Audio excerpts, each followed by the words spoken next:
Voulez-vous développer votre connaissance de la Bible, enrichir votre foi et approfondir votre relation avec Dieu?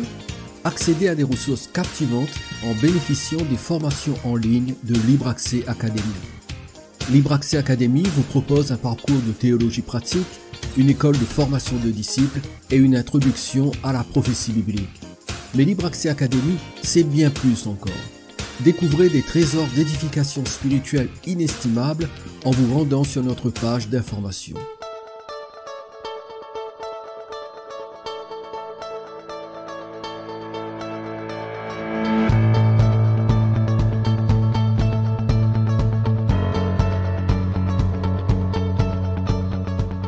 Lire la Bible, c'est une chose, mais la comprendre et la mettre en pratique, c'est une autre chose. Par exemple, comment comprendre ce que déclare Deutéronome chapitre 22 verset 5 ? Une femme ne portera point un habillement d'homme et un homme ne mettra point de vêtements de femme, car quiconque fait ces choses est en abomination à l'Éternel ton Dieu.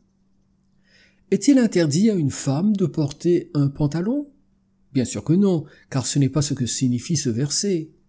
Dans ce texte, Dieu interdit les Israélites d'imiter les coutumes de certaines nations païennes pendant leurs fêtes religieuses. Les hommes portaient des habits féminins et les femmes des vêtements d'hommes pour vénérer leurs dieux et leurs déesses. Ce que Dieu condamnait, c'était le travestisme pour raisons religieuses avec toute l'impureté que cela occasionnait, mais pas le fait qu'une femme s'habille en pantalon aujourd'hui. Prenons un autre exemple. Jésus a dit à ses disciples dans Jean chapitre 13 verset 14 « Si donc je vous ai lavé les pieds, moi le Seigneur et le Maître, vous devez aussi vous laver les pieds les uns aux autres. » Est-ce que cela veut dire que nous devons pratiquer le lavement des pieds dans nos rassemblements, comme cela se fait dans certains milieux chrétiens, comme par exemple chez les catholiques romains au cours de la messe du jeudi saint avant Pâques, ou chez les adventistes lorsqu'ils pratiquent la Sainte Seine? Si on ajoute à ce verset ce que Paul déclare dans 1 Timothée chapitre 5 versets 9 et 10, qu'une veuve, pour être inscrite sur le rôle, n'est pas moins de 60 ans, qu'elle ait été la femme d'un seul mari, qu'elle soit recommandable par de bonnes œuvres, ayant élevé des enfants, exercé l'hospitalité, lavé les pieds des saints. Devons-nous conclure que le lavement des pieds fait partie des prescriptions du Seigneur pour les chrétiens aujourd'hui? Nous sommes ici en présence d'une coutume propre aux gens qui vivaient au 1er siècle. Les routes étaient poussiéreuses ou boueuses, et lorsqu'ils arrivaient chez eux, ils se lavaient les pieds. Chez les riches et les nobles, ce sont les esclaves qui effectuaient le lavage des pieds de leurs maîtres ou des invités. Quand les croyants se lavaient les pieds les uns les autres, c'était un geste d'humilité et d'hospitalité à cette époque précise. Bien sûr, cette coutume n'est plus d'actualité aujourd'hui, car nos conditions de vie et notre culture sont différentes de celles des Juifs du 1er siècle. Donc, nous n'avons pas à pratiquer le lavement des pieds dans les communautés chrétiennes contemporaines, car ce n'est pas un commandement divin universel et intemporel.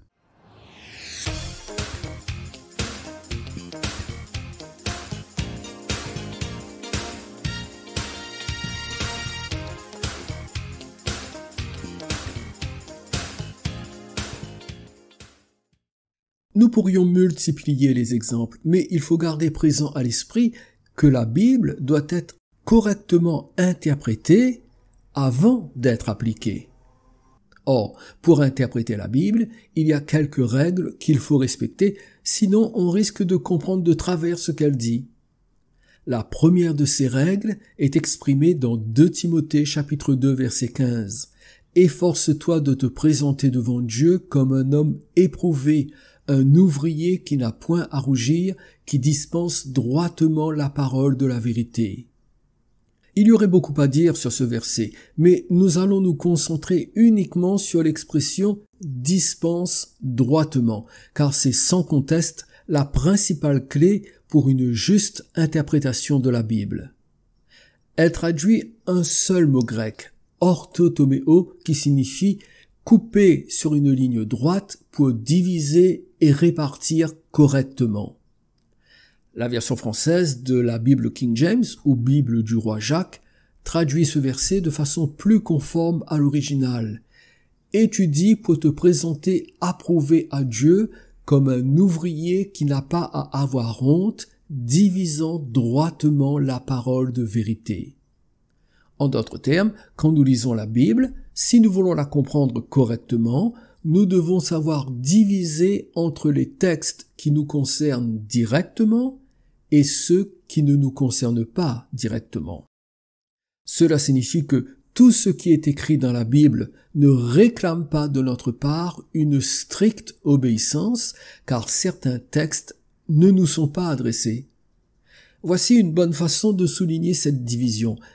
Tout a été écrit pour nous, mais tout n'a pas été écrit à nous.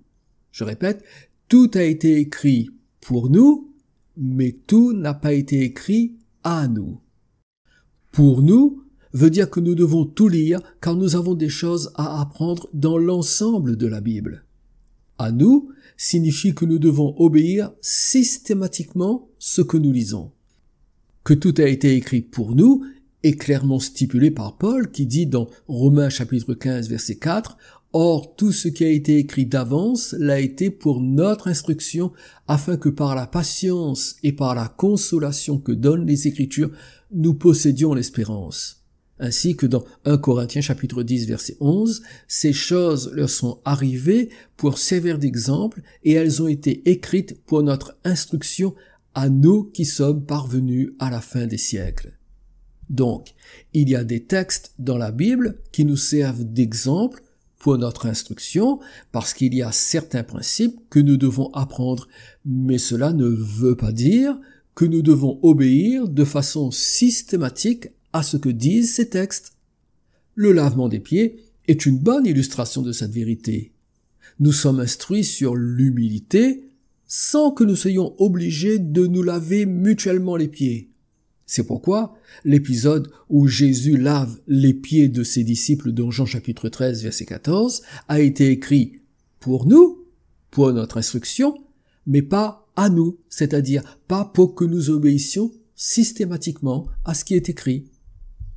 En ce qui concerne l'exhortation de Paul dans 2 Timothée chapitre 2 verset 15, si nous nous en tenons au sens exact du verbe grec utilisé, que signifie couper sur une ligne droite pour diviser et répartir correctement la parole de la vérité? Eh bien, cela veut dire deux choses. Premièrement, que nous devons prêter une attention méticuleuse aux petites parties individuelles qui composent la totalité de la Bible. Deuxièmement, nous devons savoir comment distinguer les différentes phases ou étapes qui existent dans la grande histoire de la Bible et surtout, quelles sont celles qui nous concernent en tant que chrétiens. Donc, la première chose à faire quand nous lisons la Bible, c'est de délimiter les compartiments et de comprendre dans lequel nous nous trouvons actuellement.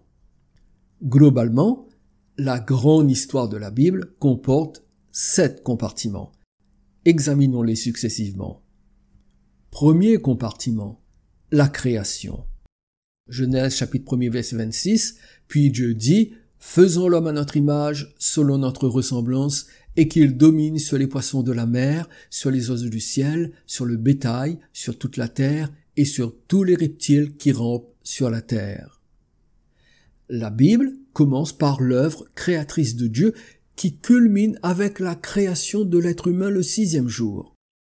L'homme a été créé de manière unique à l'image de Dieu pour manifester son caractère et exercer son règne sur le monde en tant que représentant du Créateur.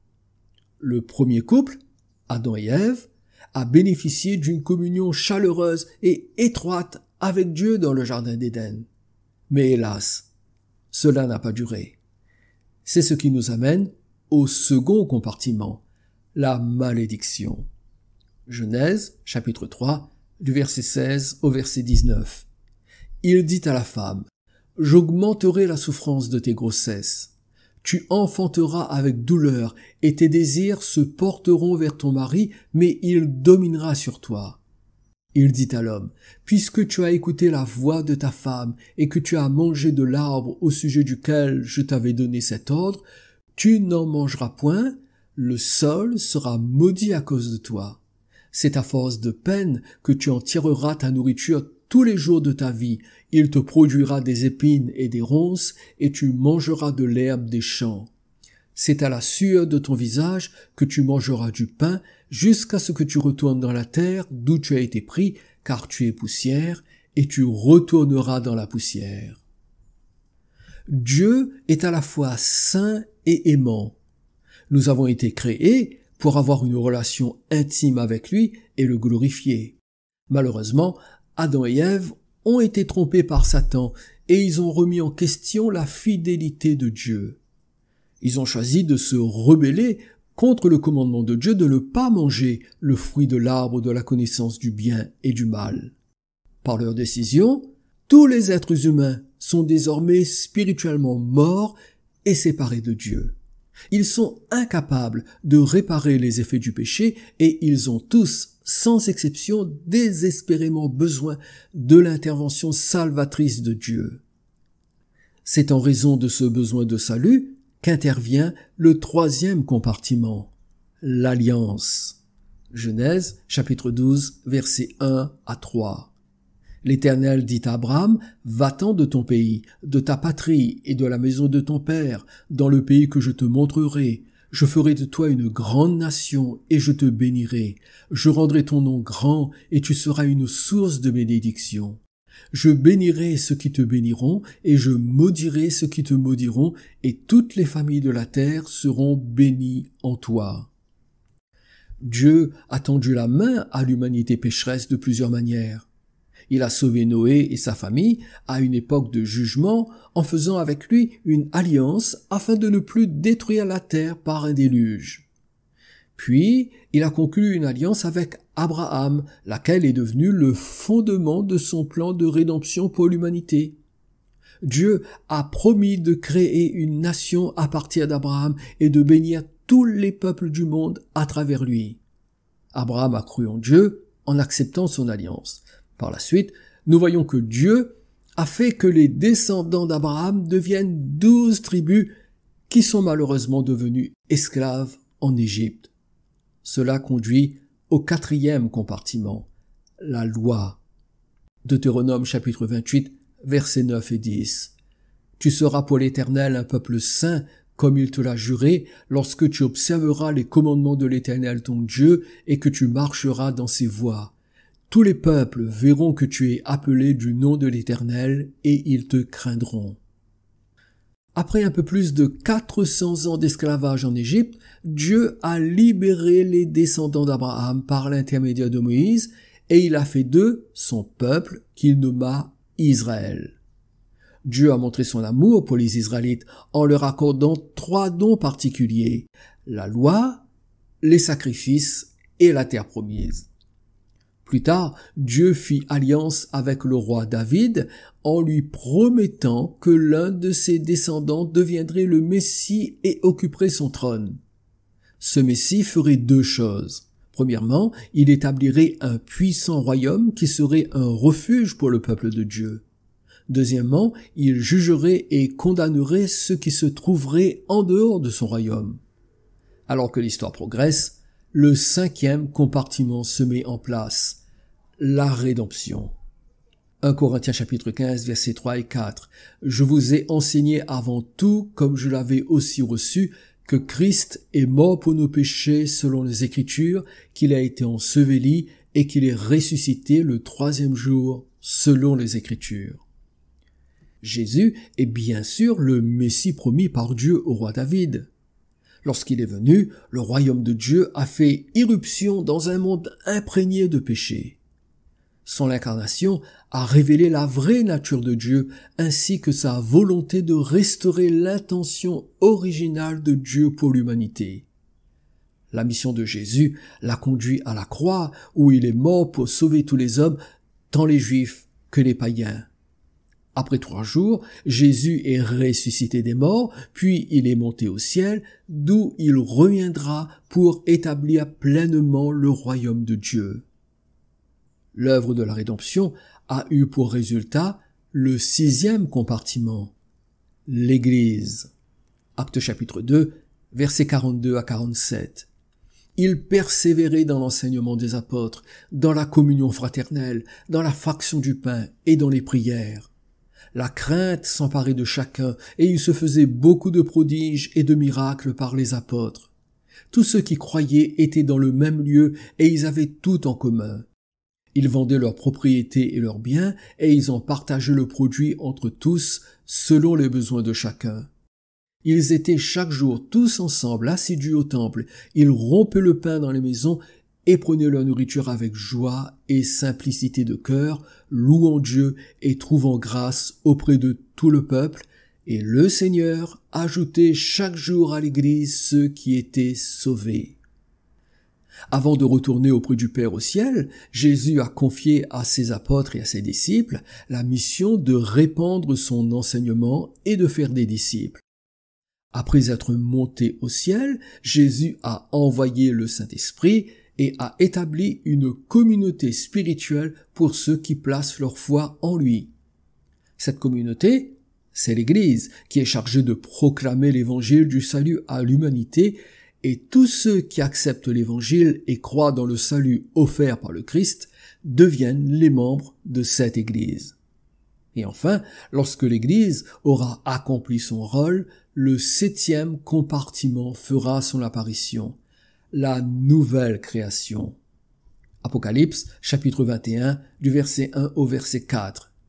Puis je vis un nouveau ciel et une nouvelle terre, car le premier ciel et la première terre avaient disparu et la mer n'était plus. Et je vis descendre du ciel, d'auprès de Dieu, la ville sainte, la nouvelle Jérusalem, préparée comme une épouse qui s'est parée pour son époux. Et j'entendis du trône une forte voix qui disait « Voici le tabernacle de Dieu avec les hommes.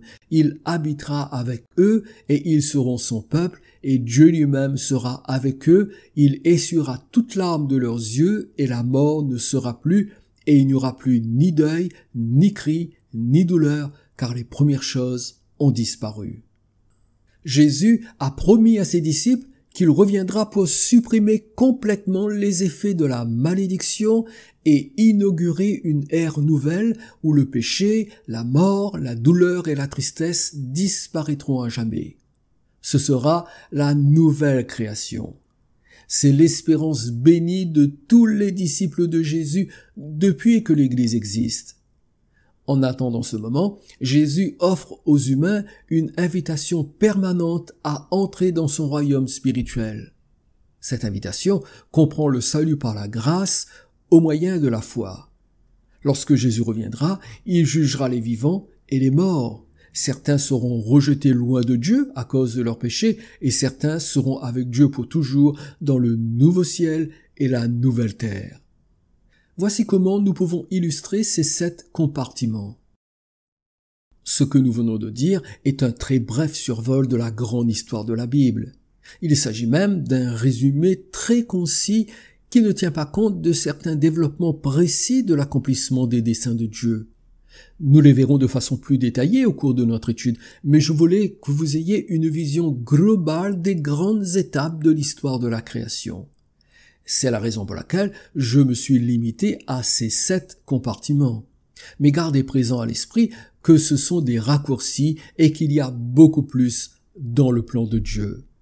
Ceci étant dit, nous devons maintenant répondre à 2 questions. La première est, dans lequel de ces compartiments nous trouvons-nous aujourd'hui? Je pense que la réponse est assez évidente. Si nous sommes unis à Jésus, nous nous situons actuellement dans le 6e compartiment, l'Église. Mais même dans ce compartiment, que nous nommerons l'âge de l'Église, nous devons faire la différence entre ce qui était temporaire et ce qui est permanent, ce qui est ancien et ce qui est nouveau. Nous y reviendrons au fur et à mesure de notre progression. La seconde question est, quelle est la partie de la Bible qui correspond à ce compartiment? La réponse à cette question est primordiale, car c'est d'elle que dépend notre façon d'aborder la Bible et de savoir ce qui s'applique directement à nous aujourd'hui. C'est ce que nous verrons dans notre prochaine étude. Que le Seigneur vous bénisse, je vous dis à bientôt. Jésus dit dans Apocalypse chapitre 22 verset 12, « Voici, je viens bientôt et j'apporte avec moi ma récompense pour traiter chacun conformément à son œuvre. Les deux vérités contenues dans cette déclaration du Christ doivent être inscrites dans nos cœurs. Premièrement, Jésus revient bientôt. Tout comme il est venu une première fois, il y a un peu plus de 2000 ans, il reviendra une seconde fois. Deuxièmement, il reviendra pour traiter chacun conformément à son œuvre. Cela signifie que chaque être humain devra rendre des comptes pour la vie qu'il a vécue sur terre. Qu'avez-vous fait de votre vie? L'avez-vous vécu avec Dieu ou sans vous intéresser à ce qu'il attend de vous?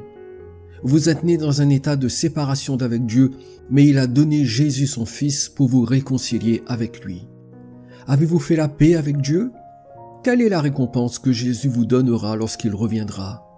Serez-vous récompensé pour la vie éternelle dans la gloire du ciel ou par la perdition dans l'enfer de la séparation éternelle?